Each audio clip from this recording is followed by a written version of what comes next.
We're back with Dr. Rachel Rubel talking to you about eye health and care. This person is asking, how do you know when to get cataract surgery? Yes. You won't see the cataracts in your eye. The only way you're going to know if you have cataracts is to see your eye doctor, and they'll assess it. And there's different levels. I always tell patients I'm going to grade it from a level 1 to a 4, and we'll talk about what each level means. When it gets to a certain area with your vision being decreased a certain amount and the cataract is a certain size, that's when we'll talk to the patients about cataract surgery. And every patient is different because every patient will have different symptoms and different vision associated with it. So you got to go to the eye doctor. All right, this person says, I'm 76 and I want to know, why do your eyes water or run constantly? Yes. So that's where we talked about dry eye earlier today, and our eyes, they produce tears to keep our eyes hydrated. They've got good proteins and nutrition in the tears to keep our eyes nice and healthy and well lubricated.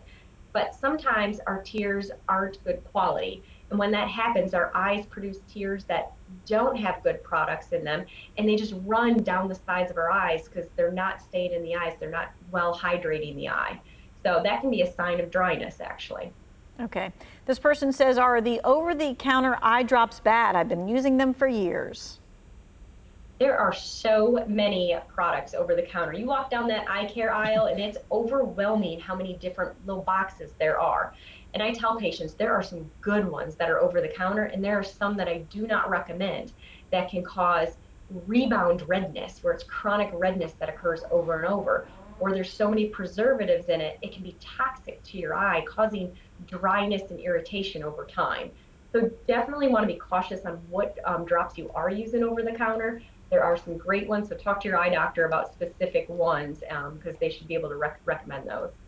This person says, how often should someone with type 2 diabetes have their eyes checked, and what harm can it cause to the eye? Yeah, diabetics, I see them every year on the dot. I tell them, it's so important for me to see them. I'm writing a letter to their primary care physician and their endocrinologist to coordinate care so we're all on the same page.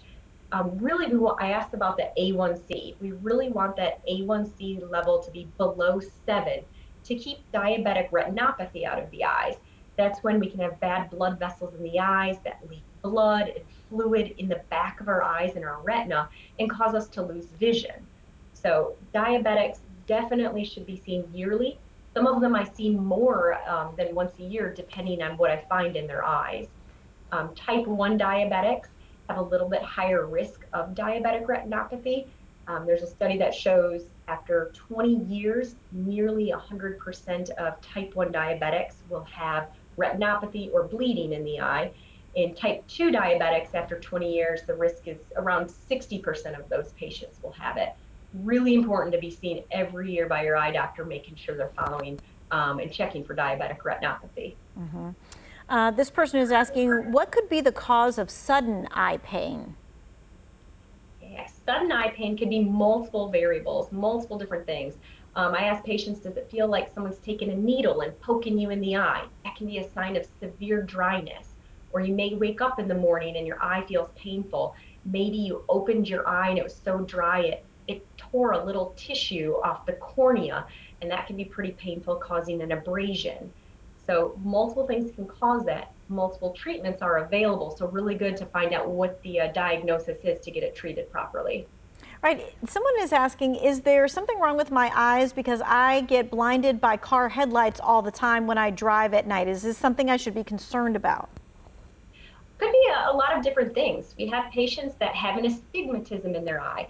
So an astigmatism is a big word I tell patients. It's like your eye.